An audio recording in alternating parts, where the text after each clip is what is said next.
Բարև ձեզ, դուք դիտում եք Civilnet Business-ը եւ մենք խոսելու ենք բիզնեսի ֆինանսավորման այլընտրանքային աղբյուրների մասին։ Երբ առհասարակ խոսում ենք Հայաստանում բիզնեսի ֆինանսավորման մասին, նկատի ենք ունենում հիմնականում մեկ աղբյուր, դա բանկերն են, վարկային միջոցներն են եւ այլընտրանքային ֆինանսավորման աղբյուրների մասին շատ հաճախ գրեթե չենք խոսում կամ ընդհանրապես նաեւ տեղյակ չենք։ Այս խնդիրը շտկելու, ուղղելու կամ այս հարցում որոշակի նպաստ բերելու համար Video Armenia ընկերությունը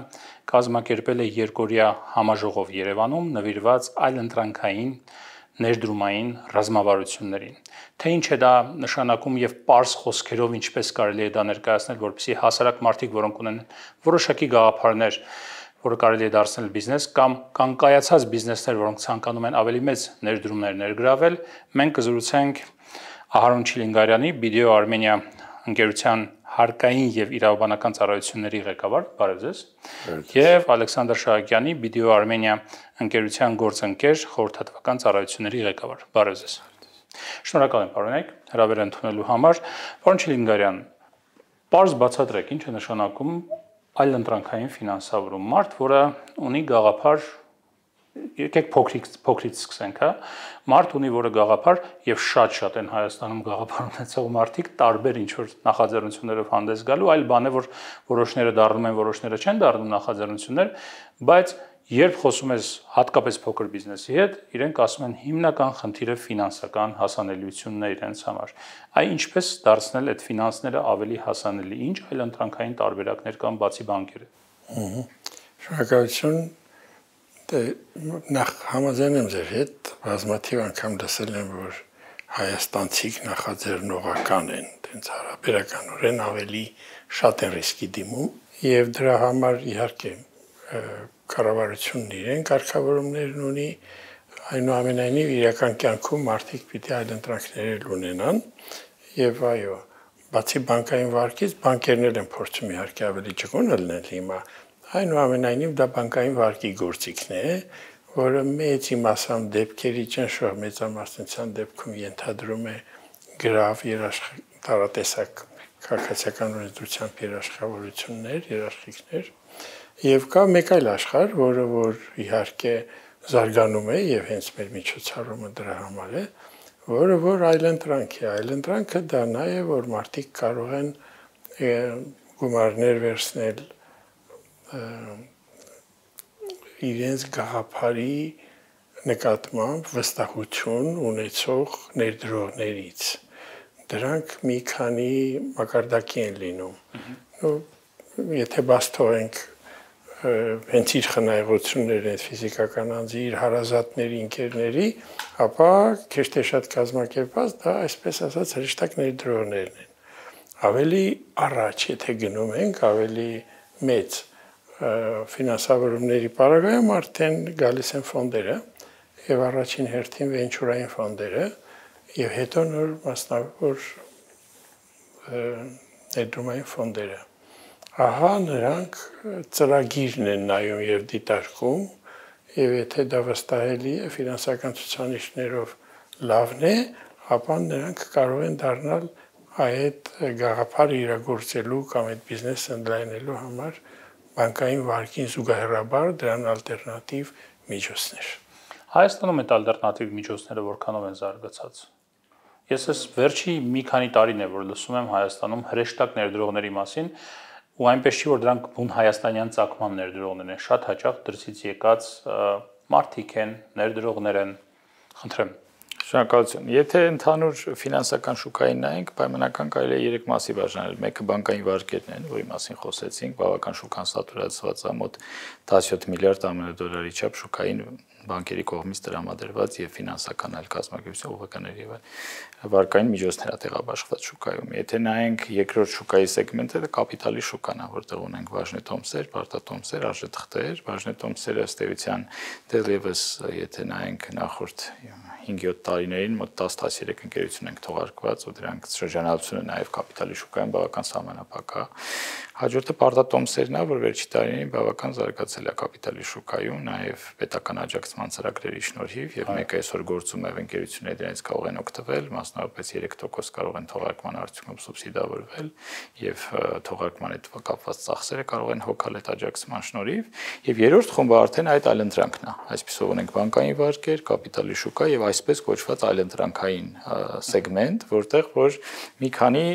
ենթադասեր ունենք մասնավոր կապիտալի ֆոնդեր, մասնավորապես Հայաստանում հաջող գործում ամբեր կապիտալը, օրինակ, որը որ տարբեր ընկերությունների սեփական կապիտալը ֆինանսավորում է եւ մուտքագործում ընկերությունների սեփական կապիտալի կառուցվածք եւ համապատասխան նաեւ փոփոխություններ ա բերում իր հետ կորպորատիվ կառավարումից մինչեւ ընկերության արդյունավետության եւ այսպես ասենք հաշվեկշռի բարելավում, հա, ունենք վենչուրային կապիտալի ֆոնդեր, որոնք որ ըստ էության մասնավոր կապիտալի ֆոնդի ենթատեսակ են տարիների ընթացքում այնքան են իրենք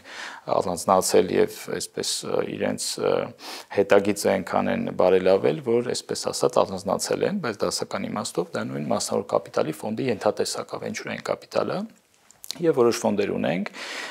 թվերին մի փոքր կանդրադառնամ ձեր հարցը, որ համատական պատկեր նաեւ մեր հեռուստադիտողի մոտ ձևավորվի եւ ունենք ավելի վաղ շրջանի այդ հրեշտակային ներդրողներ, 2-3 նման ցանց ունենք հրեշտակային ներդրողների, որտեղ որ մարդիկ հավաքվում են եւ որոշ գաղափարներին հավատալով փոքր չափի ներդրումներ են անում։ Այս դասը այլընտրանքային վիճակագրություն հստակ չունի, մեր տարբեր հաշվարկներով խոսքը գնում է մի 150-ից 200 միլիոն ԱՄՆ դոլար տեղաբաշխված միջոցների մասին Հայաստանում, շատ կարևոր է ֆիքսել, որ Հայաստանում, ոչ հայկական ստարտափներ, որտեղ այնտեղ թվերը շատ ավելի մեծ են, մի քանի նաև ունենք միաեղջյուրներ, 1-2-3 նաև այսպես այդ խողովակում նաև հետևից երկրորդ երրորդն է գալիս, հա, եւ այդ թիվը եթե համադրում ենք 17 միլիարդ բանկային վարկերի հետ, համադրում ենք 1-1.2 միլիարդ սեփական բաժնետոմսերի սեփական կապիտալի արժեթղթերի շուկայում թողարկման թվի հետ, մոտ 2-2.5 պարտատոմսերի թվի հետ, շատ չնչին է, ասենք 150-200 միլիոն ընդամենը ունենք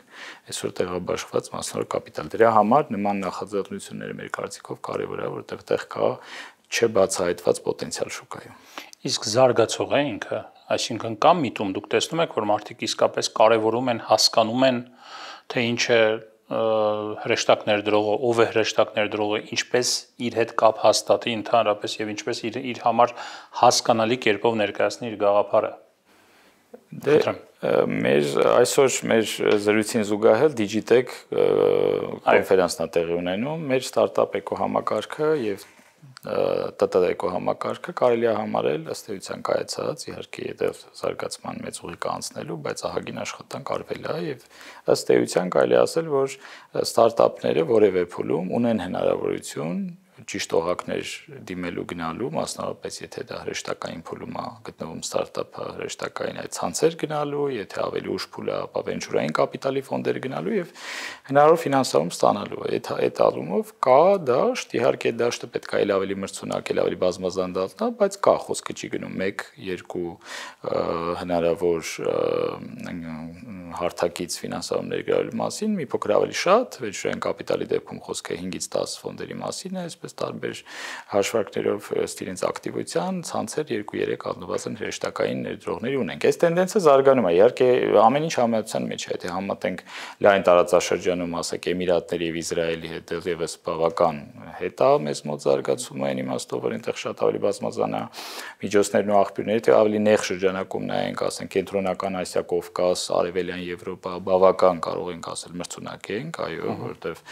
մեր տարածաշրջանում մասնավորապես Վրաստանի հետ համատելով մեր ստարտափ էկոհամակարգը ավելի վաղ է սկսել զարգանալ եւ այդ առումով ավելի առաջ է։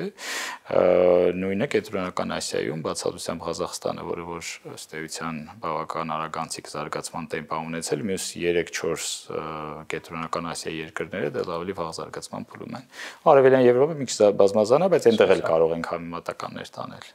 Պարոն Չիլինգարյան, լրագրության մեջ կա կանոն, երբ որ ցանկանում ես հոդված գրել, գաղափար ունես ինչ-որ հոդվածի, հատկապես միջազգային մամուլի հետ երբ որ աշխատում ենք, pitch է կոչվում դա։ Պետք է գրավիչ եւ գրագետ կերպով ներկայացնես գաղափարը, որպեսզի այնտեղից կարևորեն այդ գաղափարը, ասեն, այո, կարող ես գրել եւ սկսես գրել։ Բիզնեսը ենթադրում եմ եւս, տվյալ դեպքում սկսնակները հատկապես երբ գաղափար ունեն, այդ նույն հրեշտակ ներդրողին պետք է կարողանան գրավել, գրավիչ կերպով ներկայացնել իրենց գաղափարները, հա։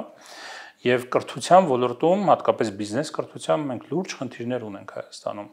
Այս առումով ինչ խնդիրներ կա։ Իսկապես այդ կրթության բացը զգացվում է, երբ իրենք փորձում են ներկայացնել իրենց գաղափարները հրեշտակ ներդրողներին։ Ինչ կարելի անել այս ոլորտում, ինչպես մարդկանց կրթել, որպեսզի ավելի ճիշտ եւ ավելի գրավիչ ներկայացնեն իրենց գաղափարները։ Եթե չեմ սխալվում, տարիներ առաջ վերջերս եւս եղել էր հետազոտություն, չափել էին աշխարհով մեկ եւ նաեւ Հայաստանով այդ բիզնես ջիղ կոչվածը, թե մարդիկ որքանով են գնում դեպի տնտեսություն եւ բիզնես ոլորտ։ Հայաստանը ամենաբարձրներից մեկն էր համեմատությամբ իր ուրեմն համամասնորեն իր բնակչության հետ, բայց գաղափարի տեսանկյունից, թե մարդը ինչի է գնում բիզնես, ինչի է ուզում իր գաղափարը վերածել բիզնեսի, մեծամասամբ սոցիալական դրությունից էր պայմանավորված եւ ոչ թե աշխարհը փոխելու, չգիտեմ, իր միջավայրը փոխելու, ինչ որ միսիա դրա մեջ դնելու եւ այլ եւ այլ։ Խնդրեմ։ Այո, համաձայն եմ, ամեն ինչ սկսում է նրանից, որ կարողանան իրենց ծրագիրը եւ իրենց նպատակը ճիշտ ձևակերպել։ Այդ ձևակերպելը հմտություն է։ Ես տեսնում եմ այդ առումով Հայաստանում առաջընթաց, տարբեր եւ կրթական ծրագիրներ եւ նաեւ վերապատրաստման ծրագիրներ կան, կազմակերպություններ, որոնք իրենց առաքելությունը հենց դրա մեջ են տեսնում եւ այդ հատկապես տեխնոլոգիական դաշտին է դա վերաբերվում ավելի շատ։ 1-2 այդպես հետազոտական կենտրոններ եւս ակտիվացնում են իրենց գործունեությունը, ոդքասթներ կան, որոնք որ սկսել են վարել, այդ ամեն ինչը քաջալերում են նրանց, որ կարողանան այդ իրենց միտքը լավ ձևակերպել։ Մեկ այլ հետաքրքիր բան հենց այս դաշտի խաղացողների մոտ է զգացվում, որոնք որ իրենց պահանջները դնելով եւ աշխատելով այդ գաղափարների տերերի հետ, դա էլ է իրան հերթին կրթում, ուժեղացնում, ճշգրտում նրանց մոտեցումները։ Այդ իմաստով կարծում եմ, որ նման հարթակները, ինչպեսին օրինակ հիմա մենք այսա նախաձեռնել ենք այդ դաշտը կրթելու, օգնելու համար, դրանք պարարտ տեղ են, որ իրար հետ կհանդիպեն, եւ մենք իդեպ եթե օրակարգը հասցրել եք նայել, մենք հենց այդ ձևել բաժանել ենք։ Մի կողմից նրանք են, ովքեր դիմելու են, շատերը դահլիճում այդպիսի մարդիկ են լինելու, երկուշաբթի, երեքշաբթի։ Եվ նաև միաժամանակ ակտիվորեն հրավիրել ենք նրանց, ովքեր որ պիտի լսեն նրանց։ Եվ նույնիսկ այդպես գործնական խաղի պես մի բան էլ կա եւ առաջին օրը եւ երկրորդ օրը, որպեսզի իրենց աչքի առաջ տեսնեն դա իրական կյանքում ոնց է ստացվում։ Մենք դիլիջանյան փուլում այդպեսին արեցինք, շատ հաջող էր։ Իրականում մարդիկ ոգևորված հարցերին պատասխանում են իրենց աչքի առաջ շղթայով զարգանում էր process-ը։ Նույն բանը ստեղ տեղի կունենա։ Հետևաբար կարծում եմ, որ այդ շարժումը կա Հայաստանում, շատ նաև փոքր բիզնեսներ կան այդ հարցում օժանդակող, դա վճարունակության հարցը։ Գիտեք, որ պետությունը Ալեքսանդրն արդեն ասաց, ինքն էլ աջակցում է EBRD-ն ունի այդպիսի ծրագիր նորից աջակցում են, այդ կրթական տարը այնտեղ էլ կա։ Կենտրոնական բանկն է հսկայական աշխատանք անում այդ առումով հատուկ ստորաբաժանում ունի, էկոնոմ նախնի ծրագիրն է անում, այնուամենայնիվ բարձր տեխնոլոգիաների նախարարություն, այնուամենայնիվ անելիքներ դեռ շատ կան։ Երբ ծանոթացա նաև ծրագրին ձեր այդ հատկապես ձեր ասած մասերը, իհարկե ես ոնց հասկացա, նաև ուղղված է նրան, որ մարդիկ իսկապես եթե գալիս են եւ տեսնում են ամեն ինչը ոգևորվեն, չգիտեմ, իրենց վառվեն իրենց գաղափարներով եւ գնան փորձեն ինչ-որ բան նախաձեռնել եւ նաեւ այդ կոնտակտները ունենան, այսինքն այդ մարդկանց հետ ծանոթությունները ունենան եւ կարողանան դիմել իրենց։ Հայաստանում վերջերս է, որ սկսվել է հաջողության պատմություններով այդ կիսվելու պրակտիկան։ Մինչև այդ մենք շատ փակ ենք եղել։ Մենք չենք սիրել կիսվել մեր հաջողությունը տարբեր պատճառներով։ Խորհրդային միության ժառանգությունը կա, մարդիկ չեն սիրում, որ պետությունն իմանա իրենք ընդհանրապես ինչով են զբաղվում, հետո ասում են թող մեզ հանգիստ թողեն հարկային հետևներից չկա եւ այլ, բայց վերջերս ինչքան թափանցիկ է ավելի դառնում բիզնեսը եւ սպիտակ դաշտում է աշխատում, սկսում են կիսվել իր հաջողության պատմություններով։ Լինելու են նման սեսիաներ, այսպես ասած, ձեր ուրեմն կոնֆերանսի համաժողովի ժամանակ եւ արդյոք այդ դրան կարեւորություն եք տալիս։ Դա փորձը ցույց տվեց նույնիսկ դիլիջանյան փուլում շատ դուր եկավ մասնակիցներին, որ իրական կյանքում այդ ճանապարհն անցած մարդիկ կազմակերպությունները գալիս են པարզ լավ հայերենով բացատրում են թե ինչպես դա հաջողվեց, ինչն էր դժվար, ինչն էր հեշտ։ Այստեղ եւս անպայման այդպիսի որակարգային կետեր կան, որոնք որ պիտի անենք, բայց ես նաեւ հետ կամ ձեր ասացին, որ ողջևորվեն, վառվեն, մենք նաեւ ուզում ենք, որ զգուշորեն շտապեն, այսինքն խելացի լինեն, տեսնեն ուրիշների սխալները, նաեւ հաջողության պատմությունը սխալների եւ ռիսկերի հաղթահարման միջոցով է ստացվում, այնպես որ անխելամիտ որևէ մի բան ալ պետք չի եւ դահլիճում իրենք այդ նժարը, այդ ճնշման աստիճանը պետք է զգան։ Դա կարևոր մի բան է։ Հավասարակշռված որոշումներ կայացնեն։ Այո, պիտի ռիսկի դիմեն, բայց պիտի ռիսկը կառավարելու մասին նախապես մտածեն, էլի։ Եվ այդ իմաստով իմ գոլեգայ Ալեքսանդրի ասածը շատ կարևոր է գործ ունենալ այդ ֆիլտրների հետ, եւ թե դու դիմում ես իրանց հետ զրուցում ես, իրենք ինչու են քեզ մերժում, ինչու են սովորաբար մերժում, դա պիտի քեզ ուժեղացնի, հետ վերադառնաս այդ հատվածը քո մոտ ուժեղացնես, ինչն է պակաս բիզնեսը բազմափուլ բան է, Ալեքսանդրը հիմա կարա դասակարգված ներկայացնի, որ փուլում է, որ կամ որ բաղադրիչում է, որ դժվարություն կա, որպեսզի քեզ ալտերնատիվ աղբյուրներից ֆինանսավորեն ինչ սովորույթ կա, ինչ գործարար սովորույթ կա, ինչ օրենսդրական կարգավորում կա։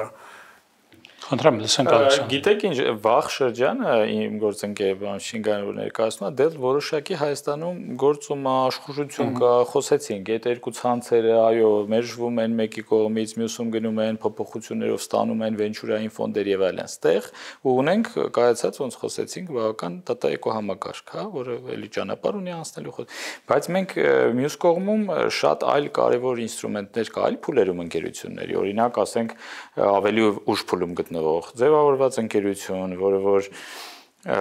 կարիք ունի ընդլայնելու իր գործունեությունը, նոր աշխարհագրություն գրավելու, հա, այս ընկերության համար բանկային վարկին պիտի այլընտրանք լինի։ Հիմա դա մեկը ոնց խոսում են կապիտալի շուկան, մյուսը մասնավոր կապիտալի ֆոնդերն են։ Այս մասնավոր կապիտալի ֆոնդերը շատ լավ ունենք ամբեր կապիտալ, ցավալիորեն ունենք անիֆ, որը գիտեք չի գործում այսօր, հա, բայց կարիք կա նմանատիպ լուրջ ֆոնդերի ներհոսք ապահովել Հայաստան, ասենք օրինակ չգիտեմ ֆրանսիական, թայր 2-3 ֆոնդերի, եվրոպական նմանատիպ ֆոնդերի, որոնք որ գան, սովորաբար այս ֆոնդերը բերում են նաև էքսպերտիզա։ Պատկերացրեք առողջապահական հաստատություն Հայաստանում, որևէ հիվանդանոց վերցրեք, որը որ մասնավոր չի պետական է, սովորաբար գլխավոր բժիշկը նաև գլխավոր տնօրենն է, այսինքն գնում վիրահատություն է անում, գալիս է սկսում է ֆինանսական հաշվետվություններ նայել, էլի։ Դա ճիշտ չի, այսինքն կարելի է ֆոնդ բերել, որը ներդրում անի այդ հիվանդանոցում, բարեփոխի, բժշկական աշխատակազմը զբաղվի բժշկական գործերով, դնի պրոֆեսիոնալ մենեջմենտ, որը մի քանի հիվանդանոց կարողացել է կարգի հրավիրել արդյունավետության առումով, ֆինանսական ցուցանիշների եւ այլն, տանի մեր արժեթղթերի շուկա թողարկման, որտեղ նման ընկերությունները, մասնավոր կապիտալի ֆոնդերը, երբ որ մուտք են գործում, որ այդտեղ ներդրում են անում, շատ կարող է exit կոչված, այսինքն 5-7 տարի հետո պիտի դուրս գա։ Այո, անիվ հենց այդ տրամաբանությամբ պետք է գործեր։ Այդ տրամաբանությամբ պիտի գործեր, բայց ցավոք չգործեց։ Նաեւ տեսեք, այդ նորարարական մասը, որը ստարտափների մասին խոսում ենք, ելի կիրառելի է խոշոր ընկերություններին։ Հիմա պատկերացրեք, ասենք մեր օրինակ հանքարդյունաբերական ոլորտի Զանգեզուրի պղնձամոլիբդեն կոմբինատ էական ռեֆորմները արեկայուն զարգացման հաշվետվողականությունը հրապարակում վերջերս էլ համաժողով էր պարոն Շլինգային այդտեղ ինք փոքր զեկույցով հանդես եկանք։ Հիմա Զանգեզուրի կոմբինատն խնդիր ունի նորարարությունը խրախուսելու իր ներսում։ Դրա համար օրինակ կարող է բացի վենչուրային կապիտալի ֆոնդ իրեն կից, որը 10 ստարտափներում օրինակ էկոլոգիական խնդիր լուծող եւ ոչ միայն ներդրումներ անի, 10-ից ոնց որ ընդունված է 2-ը, այսպես ասած, կկրակեն ժողովրդական լեզվով, այդ ոլորտի լեզվով ասած, մի քանիսի մոտ չի ստացվի եւ այլն, որոնք որ կհաջողվեն, կինտեգրի իր բիզնես մոդելի հետ, իր գործունեության հետ եւ դրանով կապահովի իր երկարաժամկետությունը, կապահովի իր կայուն զարգացումը եւ մենք ասում ենք նաեւ բիզնես մոդելի տրանսֆորմացիա, որտեղ որևէ բիզնես հիմնված է իր մոդելի վրա, բիզնես մոդելի վրա, որ ժամանակի ընթացքում դի տրանսֆորմացվեց, որ մնաս ռելևանտ, մրցունակ, կարողանաս հավելել արժեք առաջարկել շարունակաբար շուկայում։ Եվ այդ իմաստով եթե լրացնեմ, մի կարևոր հետադարձ ազդակ է գնալու կարգավորողներին, քաղաքականություն մշակողներին, եւ դրա համար մեր հետ նրանք ակտիվորեն համագործակցում են, որի համար որը կարևոր է, շնորհակալ ենք, եւ նրանք կստանան այդ Ալեքսանդրի ասած ազդակը, հետադարձ կապը, իսկ այդ բիզնես մոդելը տրանսֆորմացնելու համար ինչն է պակասում։ Իրավական դաշտում կարիք ունի բան փոխի, հարկային օրենսդրության մեջ կարելի է մտածել ինչ կարելի է ժամանակավորապես անել։ Հատկապես որ հիմա քննարկվում է հարկային օրենսդրության փոփոխությունները։ Այո, եւ այդ իմաստը ես լսեցի մի քանի օր վարչապետի մոտ ընդհանրապես քննարկվել էր եկամտային քաղաքականության ավելի հերանեկարային հայցակարգային հարցեր։ Եթե ուզում ենք այս ոլորտը զարգանա, դրանց շուրջ նաեւ հարակից կարգավորական քաղաքականությունների փոփոխության համար եւս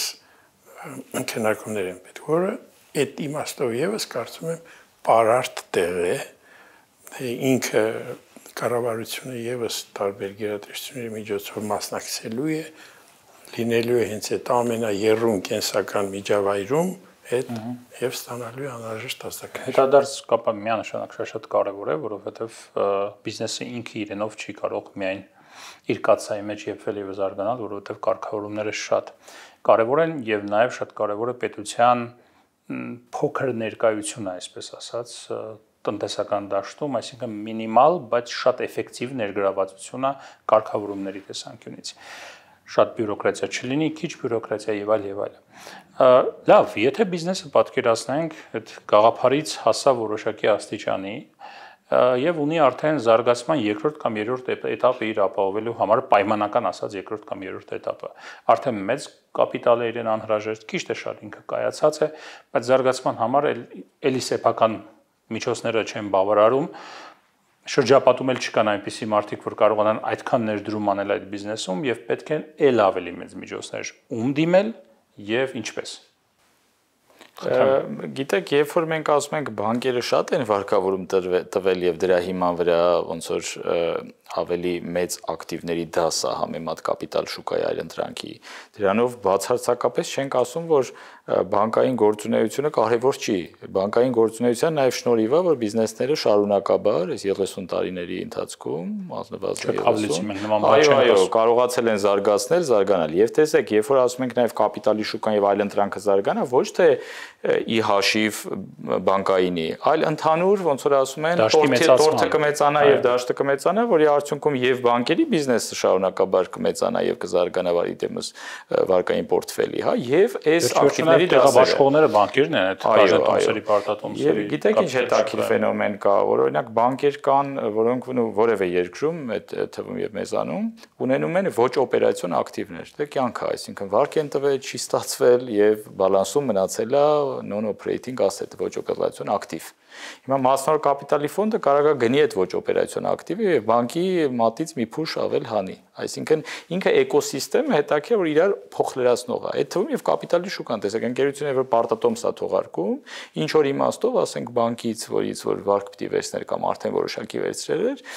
այդպես ասած դեռ ռիսկ է անում, այսինքն ռիսկերը բաշխում է, ռիսկերը կիսում է բանկի հետ, հա, այդ ընկերության հետ կապված ռիսկերը։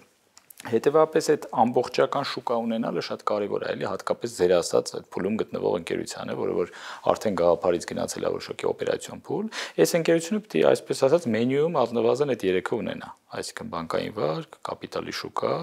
եւ այլընտրանքային աղբյուրներ, ինչպիսին են մասնավոր կապիտալի ֆոնդերը, որի մասին խոսեցինք։ Այո, վենչուրային։ Երբեմն նաեւ տեղի ունենում դրանց հիբրիդային զարգացումներ, օրինակ հիմա գիտենք մի քանի բանկեր բացել են ինվեստիցիոն հարցերով զբաղվող բարչություններ, բաժիններ, այսինքն ոնց որ Ալեքսանդրն ասաց, միգուցե եւ ճանապարհը նա է, ես գիտեմ միտեղ արդեն դա է խոշոր բանկում, որ այդ կորպորատիվ ֆոնդը ստեղծվի։ Իրավականորեն պետք է մտածել, որ ավանդատումների կենտրոնական բանկը շատ խիստ է այդ հարցում միջոցների հետ դա նորմատիվային կարգավորում կա խիստ եւ այլն, բայց ճանապարհը կա։ Եվ երկրորդ Ալեքսանդրին լրացնեմ նաեւ օրենսդրության մեջ կա զարգացում, որը օրինակ ինչ շատ դուր է գալիս խնդիր, որը տարիներ շարունակ չէր լուծվում, փոխառությունը բաժնետիրական կապիտալի վերացելու վերաբերյալ օրենսդրություն ունենք արդեն, որը նույնիսկ շատ կարեւոր է, այսինքն առաջին շրջանում բիզնեսը վախենում է անվերադարձ գումար դնի մարդը ներդրողը, սակայն փոխառությունը հետագայում բաժնետոմսի վերածելը հարցը բիզնեսի համար շատ օգտակար է աճի փուլում։ Այսինքն պարտք է տվել, պարտքի փոխարեն բաժնետոմս է ստանալու։ Այսինքն սա նաև տանում է այդ մյուս դաշտի զարգացմանը, պարտքային գործիքից գնում ես արդեն սկսում։ Իսկ հայաստանյան իրականության մեջ իրականում բաժնետիրացումը այդքան հեշտ չի գնում, այդքան շատ մարդիկ հակված չեն։ Մենտալիտետի խնդիր է դա։ Ինձ թվում է նաև պատմական ինչ-որ մի բաներ կան, այնուամենայնիվ հիմա դրա հնարավորությունները շատ կան, օրենսդրությունը զարգանում է, աջակցող ծրագիրներ կան, այս դաշտն էլ իրեն հերթին զարգանում է, անցումային հիբրիդային գործիքներ կան, այդ ամեն ինչը պետք է որ աշխուժացնի այդ միջավայրը։ Պատմական խնդիրներից է կարծեմ նաև այն, որ ոչ միայն բաժնետիրացումը հեշտ չի գնում, այլ նաև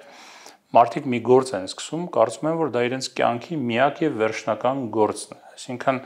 չեն դիտարկում, որ այդ գործից հետո կարող են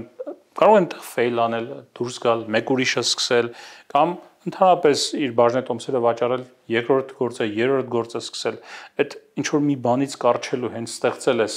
մինչև կյանքիդ վերջ տանելու այդ բանը, չգիտեմ, հակումը բավական ուժեղ է մեզանում։ Դրել տրանսֆորմացիաներ կան, օրինակ այս մեր թեմաներից մեկը հետաքրիր մի հյուր ունենք Հայաստանը եկել,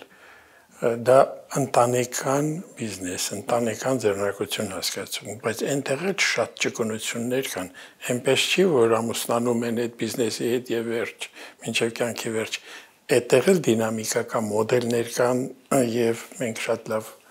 զեկույց ենք ունենալու։ Հենց դրան էի ուզում գալ, ընտանեկան բիզնեսը ինչպես վերածել նորմալ աշխատող, ես ավանդական իմաստով ընտանեկան բիզնեսը մի ընտանիքի կապիտալով ստեղծված բիզնես է, որը ղեկավարում կառավարում են ընտանիքի անդամները, եւ ինչպես ստեղծել, վերածել այն նորմալ կառավարվող կորպորատիվ մշակույթով առաջնորդվող բիզնեսի, որովհետև էլի ինչ-որ պահից այդ ընտանիքը եւս ներդրումների կարիք է ունենալու եւ եթե գալիս է վենչուրային ֆոնդ կամ չգիտեմ ինստիտուցիոնալ ներդրող, ինքը այդ կրիտերիաները դնելու է։ Պետք է որ չգիտեմ, այս կառույցը ունենաք, այս ստրուկտուրան ունենաք, մեկը մյուսից վերահսկեք եւ այլ եւ այլ։ Դե հարցը ունի, ոնց որ դուք էլ նշեցիք, գործընկերս էլ էմոցիոնալ, սենտիմենտալ հատված ունի, էլի շատ մարդիկ ասում են երեխա սա բիզնեսը, բան, այդ արդեն պրոբլեմա է, որ դու ձևակերպում ես երեխա սա, կներեք այդ բիզնեսում այլ մարդու մասնակցությունը արդեն մենտալ բլոկ ես անում, սահմանափակում ես, այստեղ հարցի այդ հատվածը կա, հիմա այդ մենտալ հարցը հաղթարվի, լավ էկո համակարգով շուկաներում մարդ բիզնես սկսելուց մտածում է ելքի մասին, դա շատ եւ ընտանեկան բիզնես եւ որևէ շատ կներեք անգամ մեկի հետ փոխհարաբերություն սկսելուց այդ թվում եւ պրոֆեսիոնալ փոխհարաբերություն մտածում է իսկ ինչ կլինի եթե այսպես լինի ես ինչպես պիտի դուրս գամ այդ փոխհարաբերությունից առավել եւս եթե մարդ բիզնես է սկսում հա հիմա եթե այդ մտածելակերպը կա որ բիզնես սկսելուց ընտանեկան պետք է ինչ-որ փուլում ելք ունենալ։ Այդ ելքը արդեն կարա տարբեր երանգներ ունենա, օրինակ, ինչ-որ խոսում ենք մասնավոր կապիտալի ֆոնդից ներդրում ներգրավելով, որը իր հետ կբերի կորպորատիվ կառավարման մշակույթ, իր հետ կբերի տարբեր ստանդարտներ եւ պահանջներ, հա։ Այսպեսով առաջինը մենտալ խնդիր ունենք, պետքա հաղթահարել այդ խնդիրը եւ մրցունակ լինելուն էլ է ինչ-որ չափով դա խանգարում, որովհետեւ երբ որ դու մտածում ես, որ բիզնեսը պիտի զարգացնես, վաճառես, դու մտածում ես, որ պիտի զարգացնես, ինստիտուցիոնալիզացնես եւ վաճառելու համար հետաքրքիր իրան պահես։ Իսկ երբ որ մտածում ես, որ սա իմն է, երեխա սա, բան, ասում ես, այդ կներեք, այդ գոյատևման եւ մի քիչ այլ մտածելակերպ է, էլի, այստեղ դրա համար իրականում մենտալ, սենտիմենտալ խնդիր կա մեզանում, որը շատ եմ տեսել, ինչպիսի դժվարությամբ են մարդիկ բաժանվում իրենց բիզնեսից, հատկապես երբ զրոյից են դա ստեղծել եւ ինչ որ փուլում ինքը ոչ զարգանում է եւ ոչ էլ այնպես չի որ հետ է գնում, բայց ինչ որ կայուն վիճակ է, ահա որ դժվար են բաժանվում։ Պիտի սովորեն նոր բանը սկսելուց չվախենալ։ Մյուս հարցը, եւ սա երևի վերջին հարցն է, որի մասին կխոսենք, ելի վերջին շրջանում սկսվել է բիզնեսի այս որոշակի սերնդափոխությունից հետո նաեւ Հայաստանում սկսվել է խոսել սխալվելուց չվախենալու մասին, այսինքն եթե սխալվում ես, սխալվելու իրավունք պետք է ունենաս, այնպես չի որ եթե սխալվեցիր, ուրեմն վերջ դրանից հետո պետք է ամեն ինչ փակես, ոլորտը փոխես, ընդհանրապես բիզնեսով չզբաղվես, հա։ Շատ բիզնեսմեններ, չէ, Մակդոնալդսի ղեկավարը 40-41 տարեկանում է նոր սկսել իր բիզնեսը, մինչև այդ 1000 բան է փորձել ու չի ստացվել։ Եվ այլ։ Հայաստանում ինչպես ներդնել այդ մշակույթը, ինչ ասել սկսնակներին, ինչպես քաջալերել, որ մի կողմից իսկապես չշտապեն, գլխիկոր գնան եւ մտնեն իսկապես վառվեն այնտեղ, հա, բայց մյուս կողմից նաեւ շատ չդանդաղ են, այսինքն այդ այնքան ոտքերը կախ չգցեն, որ այդ գաղափարը ընդհանրապես ոչ ակտուալ դառնա։ Շատ հարցը բազմաթիվ բաներ են դրա վրա ազդում, վերջերս հաստատվեց ձեռնարկատիրության զարգացման ծրագիր, շատ լավն է, մանրամասն մեջը ձեր ասած խնդիրները կան։ Այնուամենայնիվ շատ կարևոր կլինի, որ օրենսդրությունը ուշ սկսի պատժել սխալի համար։ Այդ առումով իմ կարծիքով օրենսդրության մեջ անելիքներ ունենք, տարատեսակ օրենսգրքերում, այդ հարցին պետք է անդրադառնալ։ Իհարկե, առաջինը պետք է այնուամենայնիվ խելացի լինեն, որոշակի պատկերացում գիտելիք ունենան, խորհրդատվական ընկերությունների հետ աշխատեն, մի շարք դեպքերում կառավարությունը, համայնքը պետք է աջակցեն այդպիսի տրադիցիաներ իրենց մոտ ձևավորված լինի եւ կարողանան այդ հարաբերությունները ձևավորել։ Իմ հասկանալը դա է։ Այստեղ մշակութային էական հարց կա, որտեվ ակնհայտ է, որ մարդը եթե սխալվում է, սխալից ավելի շատ կարա սովորի, քան ակնհայտորեն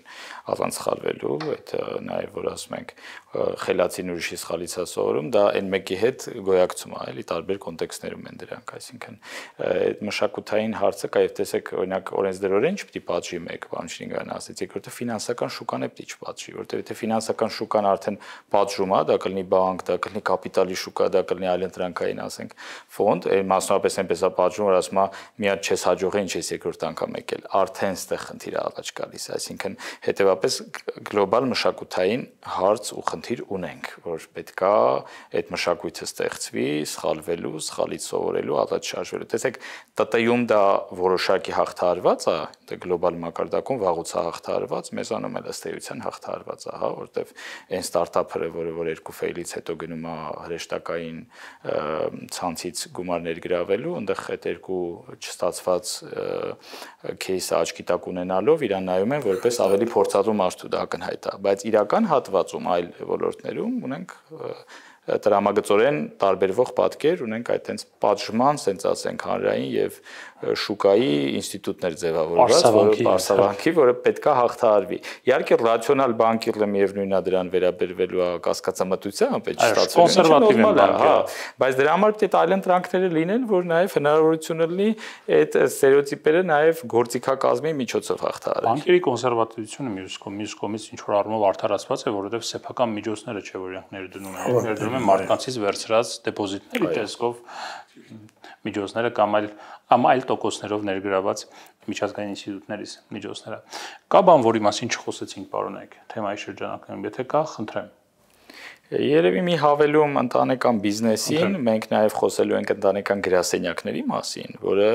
գործիք է, ինստիտուտ է, որի միջոցով խոշոր արդեն գործարար է, որը որ տարբեր տեսակի ակտիվներ ունի եւ շրջանակ նաև տարբեր երկրներում ունի, կենտրոնացած մարմին է ստեղծում, որով կառավարում է իր ակտիվները եւ ապահովում է ժառանգականությունը դրանց, որտեվ մեզանում արդեն կան դեպքեր, երբ որ ասենք երեխաները չեն ուզում բիզնեսով զբաղվեն եւ խոսքը խոշոր բիզնեսների մասին է, անթուփ կան բիզնեսներ, որոնք կարող են սիստեմատիկ ռիսկեր ստեղծեն տնտեսության համար, այնքան խոշոր են, հա, հետեւաբար ընտանեկան այդ գրասենյակի կոնցեպտը, ինստիտուտը, որի մասին էլ խոսելու ենք, գալիս է այդ խնդիրը որոշակիորեն լուծելու էլ եւ ընտանեկան գրասենյակը ունենում է ընտանեկան խորհուրդ, որտեղ հայրիկն է, ինքն է, ապակա զավակներն են եւ նստած անկախ նաեւ խորհրդի անդամների հետ կայացնում են ռազմական որոշումներ եւ ունեն մարդիկ, ովքեր որ ռազմական ակտիվների կառավարմամբ են զբաղվում, դրանց ալոկացիայով, դրանց ալուվաճառքով եւ այլն։ Մյուսը կարևորը դա էր, որ ուզում եմ նշել, որ նաև խոսելու ենք դրա մասին, ինչը կարևոր բան է։ Շատ լավ։ Շնորհակալ եմ քննարկմանը մասնակցելու համար։ Civilnet Business-ի եթերում խոսեցինք հրեշտակային ներդրումների, այլընտրանքային ընդհանրապես ներդրումային ռազմավարությունների մասին, շուտով կլինի նաև համաժողովը, որին կարող եք մասնակցել կամ հետևել եւ հասկանալ ինչ են ընդհանրապես այլընտրանքային ներդրումները, ինչպես դրանք ներգրավել, եթե գաղափար ունեք կամ բիզնեսի տերեք եւ հետաքրքրված եք դրանցով։ Իսկ իմ զրուցակիցները Արոն Չիլինգարյանը եւ Ալեքսանդր Շահակյանն են։ Ցտեսություն կհանդիպենք։